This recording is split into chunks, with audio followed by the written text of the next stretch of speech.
여러분 안녕하세요. 깊은 생각 이세마입니다. 오늘은 어떤 주제보다도 여러분의 심장을 강하게 울릴 그리고 오랫동안 품어왔던 질문에 대한 가혹하지만 솔직한 답변이 될 이야기를 들려드리고자 합니다. 바로 여성의 본질 그리고 사랑에 대한 독일 철학자 니체의 이야기입니다. 당신이 사랑했던 여자가 하룻밤 사이에 변하는 이유를 궁금해한 적이 있으신가요? 어제까지는 당신에게 한없이 부드럽고 온화했던 그녀가 어느 순간 차갑고 계산적인 모습으로 돌변했을 때 대체 무엇이 그녀를 이렇게 만들었는지 의아해했을 겁니다.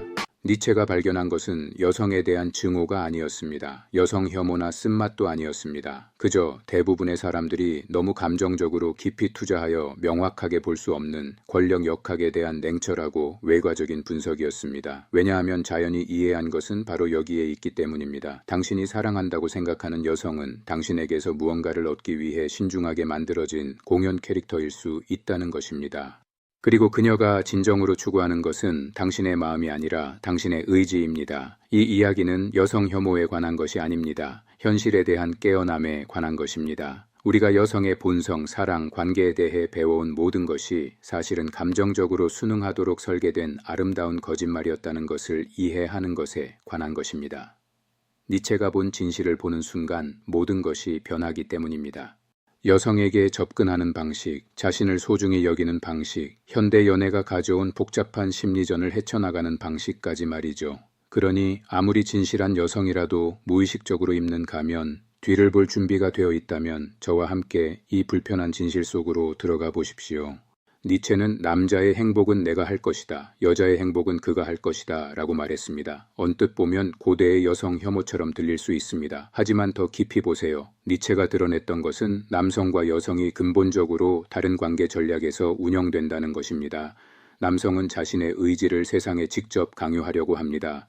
반면 여성은 그 의지를 강요하는 사람에게 영향을 미치려고 합니다. 이것은 지능이나 도덕성에 관한 것이 아닙니다. 이것은 수천 년에 걸쳐 진화해온 생존 전략에 관한 것입니다. 여성에게 직접적인 권력이 거부되었을 때 그들은 간접적인 권력을 익혔습니다. 신체적 지배가 남성의 영역이었을 때 심리적 영향력이 여성의 전문 분야가 된 것입니다. 그리고 대부분의 남성은 결코 깨닫지 못하는 것이 있습니다. 이 영향력은 너무 미묘하고 정교해서 무슨 일이 일어나고 있는지조차 모른다는 겁니다. 당신의 지난 연애를 생각해 보세요. 그녀가 당신에게 무엇을 해야 할지 직접적으로 말하지 않았음을 기억하시나요? 대신 그녀는 감정적인 분위기를 조성했습니다. 당신이 반대하는 방식으로 행동하면 그녀는 물러나곤 했습니다. 당신이 원하는 대로 행동하면 따뜻하고 애정이 넘치곤 했죠. 그녀는 명령하지 않고 조건을 달았습니다. 그리고 당신은 자유로운 선택을 하고 있다고 생각했지만 사실은 그녀가 원하는 모양으로 서서히 변해갔던 겁니다. 니체는 이것을 영원한 여성성이라고 불렀습니다. 낭만적인 시에서 찬양하는 양육의 여신이 아니라 직접적인 대립이 아닌 감정적 영향을 통해 현실을 형성하는 마스터 매니퓰레이터입니다. 그녀는 당신과 논쟁할 필요가 없습니다. 그녀는 당신이 자신과 의견이 다를 때 불편함을 느끼게 만들면 됩니다. 그녀는 당신을 노골적으로 통제할 필요가 없습니다. 단지 당신의 감정적 검증의 원천이 되기만 하면 됩니다. 이것이 바로 당신이 관계에서 변화하는 이유입니다. 그녀가 인정하지 않는 취미를 포기하기 시작하는 이유, 친구들을 덜 만나기 시작하는 이유, 자신의 의견마저도 자신에게 불확실하게 들릴 수 있는 이유입니다. 당신은 사랑을 위해 타협하고 있다고 생각합니다. 하지만 니체는 감정적 의존을 통해 길들여지고 있다고 말할 수 있습니다. 하지만 불편하게 만드는 부분은 다음과 같습니다.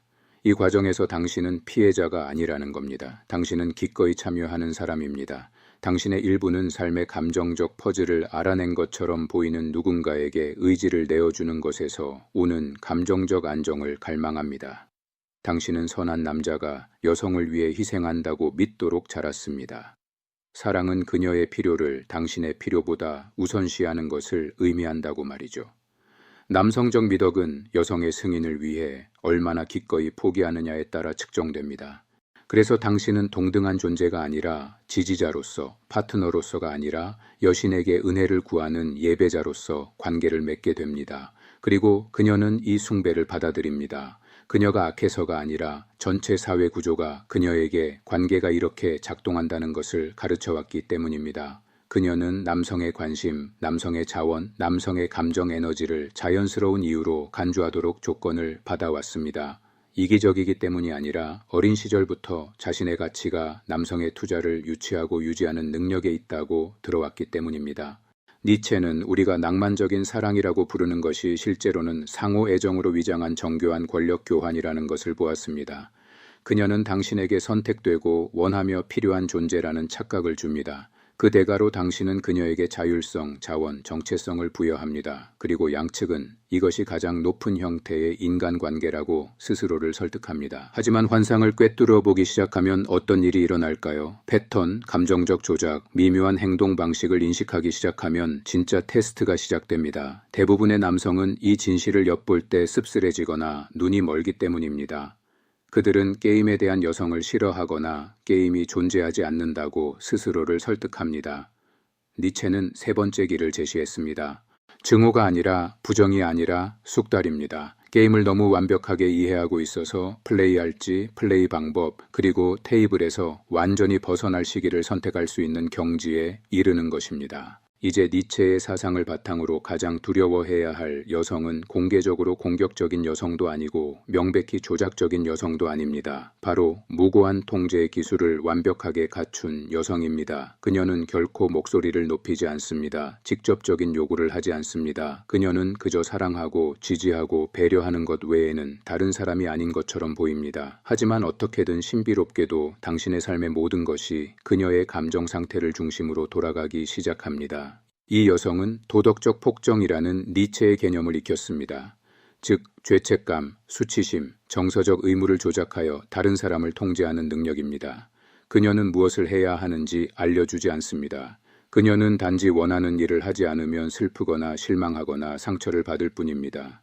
그리고 자신이 그녀의 정서적 안녕에 책임이 있다고 생각하도록 프로그램된 당신은 그녀의 행복을 회복하기 위해 행동을 바꿉니다.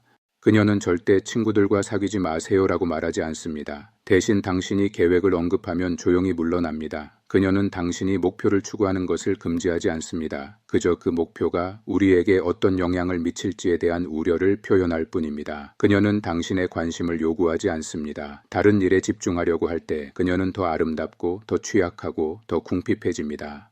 이것은 가장 정교한 감정 전쟁입니다.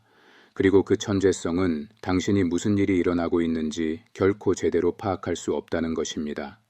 명령을 내리지 않기 때문에 그녀가 통제하고 있다고 비난할 수는 없습니다. 그녀가 하는 모든 일이 사랑과 관심에서 비롯된 것처럼 보이기 때문에 그녀를 조종자라고 부를 수도 없습니다. 니체는 이러한 유형의 영향력이 직접 지배하는 것보다 훨씬 더 강력하다는 것을 이해했습니다. 이는 통제된 당사자가 자신의 복종을 복잡하게 만들기 때문입니다. 억압받지도 보호받지도 조작당하지도 필요하지도 통제받지도 않는다고 느끼면서도 동시에 사랑받는다고 느낍니다. 하지만 그 결과를 보세요. 시간이 지남에 따라 당신의 세상은 축소됩니다. 당신의 결정은 이것이 그녀에게 어떤 영향을 미칠까요? 라는 질문을 통해 걸러지게 됩니다. 당신의 목표는 그녀의 감정적 균형을 유지하는 프로젝트의 부차적인 것이 됩니다. 당신의 정체성은 자신의 자율적인 발달보다는 그녀의 삶에서 당신의 역할에 의해 점점 더 정의됩니다. 이것이 반드시 그녀의 의식적인 행동은 아닙니다. 이러한 방식으로 운영되는 많은 여성들은 자신이 진정으로 사랑하고 지지하고 있다고 믿습니다. 그들은 관계를 경계가 허물어지고 개인의 의지가 감정적 욕구를 중심으로 하나의 단위로 융합되는 감정적 합병으로 간주하도록 조건화되었습니다. 하지만 니체는 이러한 역동성 속에서 남성뿐만 아니라 양측 모두에게 위험을 인식했습니다. 한 사람의 의지가 다른 사람의 감정 상태에 종속되면 어느 쪽도 진정한 힘을 키울 수 없기 때문입니다. 그녀는 그의 끊임없는 검증과 관심에 의존하게 됩니다. 그는 자존감에 대한 그녀의 승인에 의존하게 됩니다. 그 결과 니체는 이것을 상호 기생이라고 불렀습니다. 심리적 생존을 위해 서로에게 매달린 두 불완전한 사람은 의존성을 사랑이라고 부르며 약한 미덕이라고 포장합니다. 하지만 대부분의 남성은 절대 이해하지 못하는 부분이 있습니다. 이러한 역동성은 당신이 참여하는 한 계속된다는 것입니다. 그녀의 감정 상태를 당신의 주된 책임으로 삼는 것을 멈추는 순간, 당신이 자율적인 의지를 되찾는 순간 모든 것이 달라집니다. 그녀는 자신에 대해 좋은 감정을 느끼기 위해 그녀의 승인이 필요한 정도만큼만 당신을 통제할 수 있습니다. 그렇기 때문에 니체는 그가 자기 극복이라고 부르는 것의 발달을 강조했습니다. 더 이상 가치관을 유지하기 위해 외부의 검증이 필요 없을 정도로 자신 안에서 심리적으로 완전해지는 과정입니다. 이 상태에 도달하면 여성의 기분에 얽매이지 않고 여성의 회자를 감상할 수 있습니다. 애정에 중독되지 않고 애정을 즐길 수 있습니다.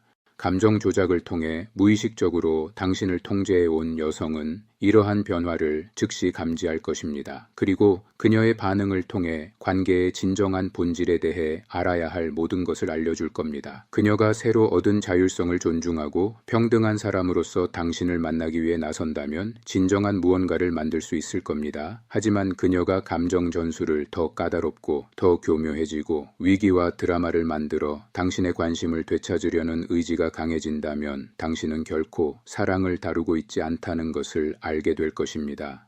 당신은 전략을 다루고 있는 것입니다. 이제 남성들을 유독한 관계에 역하게 갇히게 만드는 가장 위험한 환상을 지적하겠습니다. 당신은 그녀를 충분히 사랑하고 충분히 주고 충분히 희생하면 마침내 당신을 시험하지 않을 만큼 안정감을 느낄 것이라고 믿습니다. 그녀의 감정적 불안정, 끊임없는 안심의 필요성, 드라마를 만드는 경향 등이 모두 사랑이 치유할 수 있는 과거 상처의 증상이라고 생각합니다. 이것이 바로 니체가 낭만주의 문화의 가장 파괴적인 신화 중 하나로 여겼던 구세주 콤플렉스입니다. 여러분, 오늘 이 이야기가 불편하게 들릴 수도 있습니다. 하지만 진실은 종종 불편한 법입니다. 니체는 우리에게 사랑이라는 이름으로 포장된 관계의 이면에 숨겨진 권력 역학을 직시할 용기를 주었습니다. 자신의 의지를 되찾고 감정적 독립을 이루는 것, 그것이 바로 당신이 진정으로 사랑하고 존중받는 관계를 만들 수 있는 유일한 길입니다. 깊은 생각, 이세만은 앞으로도 여러분의 삶에 진정한 통찰을 전하기 위해 노력하겠습니다. 구독과 좋아요, 그리고 알림 설정으로 함께해 주십시오. 감사합니다.